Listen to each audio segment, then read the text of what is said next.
আসামি চেনে না, বাদী চেনে না, সাক্ষীরা চেনে না, এরকমের অভিযোগ আমাদের দেশে এখন হয়ে গেছে। এটা রাষ্ট্রীয় পর্যায়ে বা জাতীয় পর্যায়ে একটা সমস্যা। গত বছর বৈষম্য বিরোধী ছাত্র আন্দোলনে অংশ নিতে গিয়ে 20 জুলাই রাজধানীর যাত্রাবাড়ি এলাকার দনিয়া কলেজের সামনে আহত হন মুমিন সরকার তন্ময়। সেই ঘটনার 6 মাস পর যাত্রাবাড়ি থানায় মামলা করেন তিনি। মামলায় আসামি করা হয়েছে 159 জনকে। বৈষম্য বিরোধী আন্দোলনে আহত নিহত অন্য অনেক মামলার মতোই এখানেও প্রধান আসামি করা হয়েছে ক্ষমতাচ্যুত প্রধানমন্ত্রী শেখ হাসিনাকে।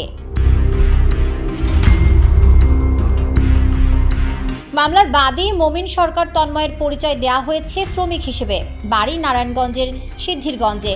তবে ঘটনা যাত্রাবাড়ির হলেও 159 জন আসামির মধ্যে অন্তত 30 জনের বাড়ি ফরিদপুরের বিভিন্ন এলাকায়। এদের মধ্যে সদর, বোয়ালমারী, মধুখালী ও আলফাডাঙ্গা উপজেলায় আসামির সংখ্যা বেশি। এর বাইরে সালথা উপজেলারও কেউ কেউ রয়েছেন। আসামিদের কেউ জনপ্রতিনিধি, কেউ আবার স্থানীয় আওয়ামী লীগ, ছাত্রলীগ ও কৃষক লীগের নেতা বা সদস্য। বাদ যাননি বিএনপির নেতাও। আলফাডাঙ্গা উপজেলা বিএনপির নেতাকেও আসামি করা হয়েছে এই মামলায়। এর আগে এদেশের বিভিন্ন এলাকায় প্রতিপক্ষকে ঘায়েল করতে কিংবা স্রেফ বাণিজ্য করতে কোনো কোনো মামলায় বিপুল সংখ্যক আসামি করার নজির আছে। তখন সেসব নিয়ে বিভিন্ন সময় গণমাধ্যমে সংবাদও প্রকাশ হয়েছে। তন্ময়ের দায়ের করা মামলায় ঘটনাস্থলের অনেক দূরে ফরিদপুরের এত মানুষের, বিশেষ করে জনপ্রতিনিধিদের আসামি দেখে সন্দেহ হওয়ারই কথা। এ বিষয়ে ঢাকা টাইমস অনুসন্ধান চালিয়ে পেয়েছে চমকপ্রদ সব তথ্য।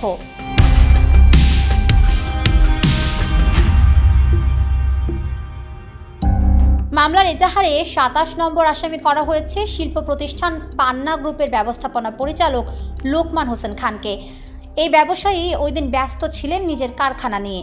ঘটনা সম্পর্কে তার নেই কোনো ধারণাও। হঠাৎ সেই ঘটনার 6 মাস পর লোকমান হোসেন জানতে পারেন তিনি আসামি হয়েছেন। এখন তো অনেক হচ্ছে, অনেকে করাচ্ছে, এগুলা আর কি করবো। একদম ভাই, এটা একটা বাংলাদেশ। আমরা ব্যবসা করি, আমরা কাজ করি, ভাত, আমরা কামলা মানুষ, কামলাতে ভাত, আমরা তো ওই রাস্তার লোক না। এখন মানুষের সত্যি মানুষ থাকতে পারে, এটা হওয়া দিই। মামলার এজাহারে 130 নম্বর আসামি ফরিদপুরের বোয়ালমারী উপজেলার রূপাপাত ইউনিয়নের চেয়ারম্যান মিজানুর রহমান। মাসখানেক আগে অপরিচিত নাম্বার থেকে টেলিফোন পান তিনি। তাকে বলা হয় একটি মামলায় তার নাম আছে, সেই নাম কাটাতে লাগবে $1,02,000 টাকা। কিন্তু মিজানুর কোনো টাকা দিতে রাজি হননি।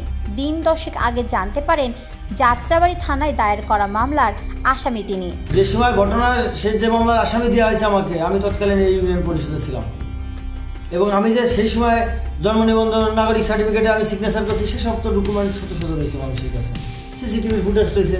তাহলে এইগুলো কেন ভাই আমার বিরুদ্ধে আছে? মিজানুর রহমানের দাবি তিনি ওই দিন ঘটনাস্থলে না থাকলেও তার নাম দিয়ে দেওয়া হয়েছে। পেছনে অন্য কোনো উদ্দেশ্য আছে বলেও ধারণা রূপাপাত ইউনিয়নের চেয়ারম্যানের।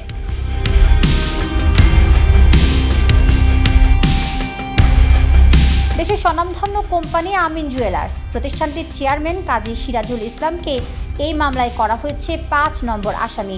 সাবেক সংসদ সদস্য তালিকায় নিজের নাম দেখে হতভম্ব, কারণ ঘটনা সম্পর্কে তার কোনো ধারণা নেই বলে জানালেন তিনি। আসলে সেদিন কি ঘটেছিল, অন্য এলাকার মতো মানুষকে কেন আসামি করা হয়েছে, বিষয়টি জানতে ঢাকা টাইমস টিম যোগাযোগ করে বাদী মুমিন সরকার তন্ময়ের সাথে। নিজেকে পরিচয় দেন নারায়ণগঞ্জের সরকারি তোলারাম কলেজের শিক্ষার্থী হিসেবে, কিন্তু এজাহারে শ্রমিক হিসেবে নিজেকে দেখিয়েছেন তিনি। এর কারণ জানতে চাইলে কোনো সদুত্তর দিতে পারেননি। আহত মুমিন সরকার অন্য এলাকার এত আসামিকে কিভাবে চিনলেন তাও বিস্ময়ের।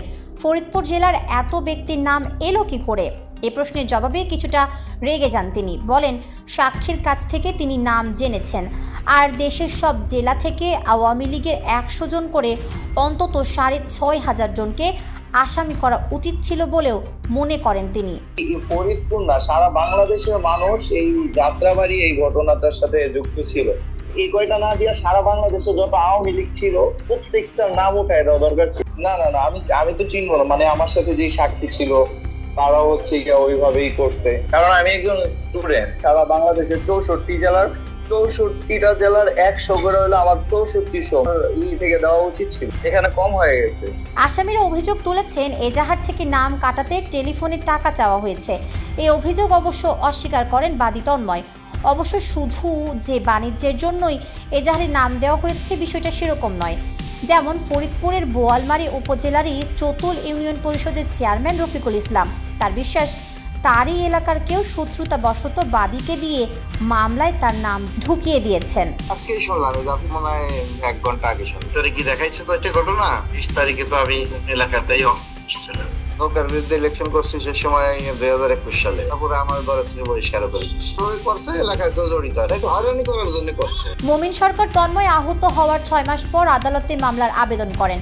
আদালতের নির্দেশে মামলা নেয় যাত্রাবাড়ি থানার পুলিশ। এজাহারের সাবেক মন্ত্রী, এমপি ও আওয়ামী লীগের কেন্দ্রীয় নেতা ছাড়াও আসামি হয়েছেন ফরিদপুরের অন্তত 5 জন ইউনিয়ন পরিষদ চেয়ারম্যান, পৌরসভার মেয়র ও প্যানেল মেয়র, এমনকি মধুখালী উপজেলার দৈনিক ইত্তেফাকের প্রতিনিধি। আলফাডাঙ্গা পৌরসভার সাবেক মেয়র আলী আকসাদ ঝন্টু হয়েছেন আসামি।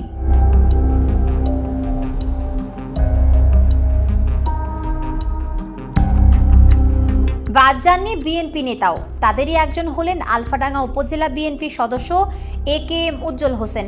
তিনি বুঝতেই পারছেন না যে কেন তাকে এই মামলায় নাম দেয়া হলো। কারণ আওয়ামী লীগ সরকার পতনের আন্দোলনের লড়াকু সৈনিক তিনি। আওয়ামী লীগের সময় ডিজিটাল নিরাপত্তা আইনের মামলায় হয়েছিলেন আসামি, অথচ রাজনৈতিক পট পরিবর্তনের পর এই বিএনপি নেতাই হয়েছেন আসামি। বিষয়টি জানার পর হতভম্ব হয়ে গেছেন বিএনপির এই নেতা। বিএনপির রাজনীতির সাথে সক্রিয়ভাবে জড়িত। গত 17 বছর নানাভাবে নির্যাতনের শিকার হয়েছি। আমি আলফাডাঙ্গা উপজেলায় ডিজিটাল নিরাপত্তা আইনে মামলা খেয়েছি। আরও অসংখ্য মামলায় আমি কারাভোগ করেছি। ষড়যন্ত্রের অংশ হিসেবে যাত্রাবাড়ি এক হত্যা চেষ্টা মামলায় আমাকে আসামি করা হয়েছে। মামলায় আরও আসামি হিসেবে রয়েছেন মধুখালীর রায়পুর ইউনিয়নের চেয়ারম্যান জাকির হোসেন মিয়া, মধুখালী পৌরসভার সাবেক প্যানেল মেয়র আনিসুর রহমান লিটন, আওয়ামী লীগ নেত্রী মাহমুদা বেগম ক্রিক, বোয়ালমারীর চতুল ইউনিয়নের সাবেক চেয়ারম্যান লিটু শরীফ, সাতর ইউনিয়নের চেয়ারম্যান মুজিবুর রহমান, ঢাকা দক্ষিণ সিটি কর্পোরেশনের সাবেক প্রধান নির্বাহী এবং মধুখালীর ভাটি মাথুরাপুর গ্রামের শাহ ইমদাদুল হক, মধুখালীর পৌরসভার সাবেক প্যানেল মেয়র কামরুজ্জামান বাবু। মিথ্যা মামলা কি বলবো, মিথ্যা মামলা তো মিথ্যা মামলাই। আমাদের দেশে এখন হয়ে গেছে এটা রাষ্ট্রীয় পর্যায়ে বা জাতীয় পর্যায়ে একটা সমস্যা। অজ্ঞাত 300-400 লোক, তার মানে হলো এইটা তো তাৎক্ষণিক ভাবে কাইটা দেবো। অজ্ঞাত হইলে পরে যে কেউ ধরতে পারে পুলিশ, আপনারও পারে, আমাকেও পারে, আমার কবর দিয়ে আমার বাপেরও পারে, মায়েরও পারে, এইরকমের অবস্থা। এই স্কোপটা তো থাকা উচিত। আসামি চেনে না, বাদী চেনে না, সাক্ষীরা চেনে না, এরকমের হইতে। এ বিষয়ে ঢাকা মহানগর পুলিশের অতিরিক্ত কমিশনার SN নজরুল ইসলাম ঢাকা টাইমসকে বলেন, মনে হচ্ছে মামলার ফরম্যাট সাজিয়ে রাখা হয়েছে, তবে তথ্য প্রমাণ ছাড়া কাউকে গ্রেফতার করা যাবে না বলে নির্দেশ দেওয়া হয়েছে। তদন্তে প্রমাণ না পেলে অযাচিত নাম আমরা বাদ দিয়ে দেব। কিছু লোকজন আছে একদম ফরম্যাট মনে হয় কম্পিউটারে বানাই রাখছে, 100, 200, 300 আসামির নাম টাম দিয়ে এগুলো। আমাদের ইনস্ট্রাকশন হয়েছে যে মামলা যার বিরুদ্ধে সাক্ষ্য প্রমাণ পাওয়া যাবে তাকে অ্যারেস্ট করা, আদারওয়াইজ কোনো লোককে অ্যারেস্ট করা যাবে না। ইনকোয়ারি স্লিপও পাঠানো আমাদের নিষেধ।